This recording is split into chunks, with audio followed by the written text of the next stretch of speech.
Agency in Motion continuing series. Today's installment and episode is about agency growth strategies. First thing we need to understand is setting goals and setting expectations is vital to the growth and the health of your agency. It fuels organizational goals. It helps people understand what's expected from both sides going forward.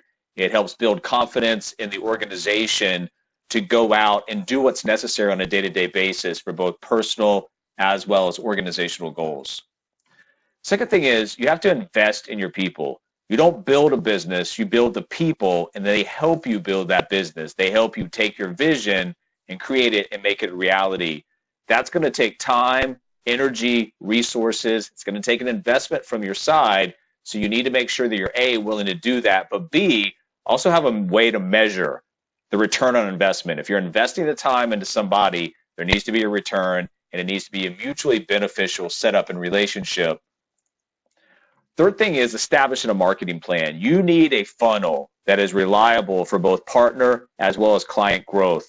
You know, what is your message? Who's your audience? How are you going to reach them?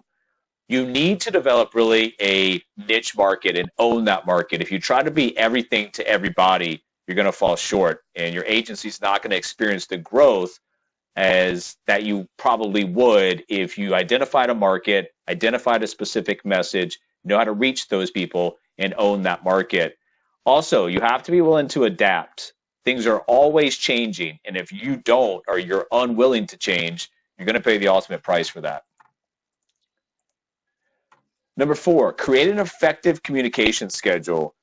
Creating leads through marketing is only half the battle. Effective communication, and especially effective follow-up communication, is essential and imperative.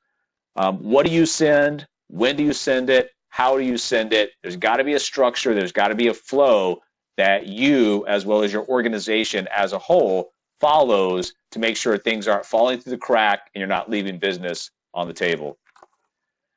Provide a superior client experience. What you must realize is that you're probably going to be selling a lot of the same products as other competitors. You can sell the same product as a competitor, but in a vastly different way. That's the client experience, and that can separate your agency from others if it's done correctly. Number 6 is create a culture of accountability. Accountability is the glue that's going to hold everything together. First of all, you need to be that person, be the example, and then ask others to follow that example. Accountability also provides you with data points that you can digest, reflect, and find out what's working, continue with that, and find out what's working and discontinue and not use that going forward. And finally, number 7 is overall, you just have to build a winning environment. It's not if you build it, they will come. It's more along the lines, if you build it and if you can show that you're winning, they will come and follow you. Winning environments will attract winners into your agency, and that ultimately has a compounding effect.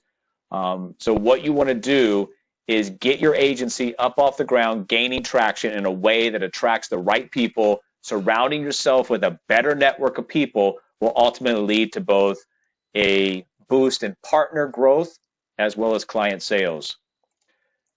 Stay tuned for more Agency in Motion series as we go forward, and check the whole series on YouTube.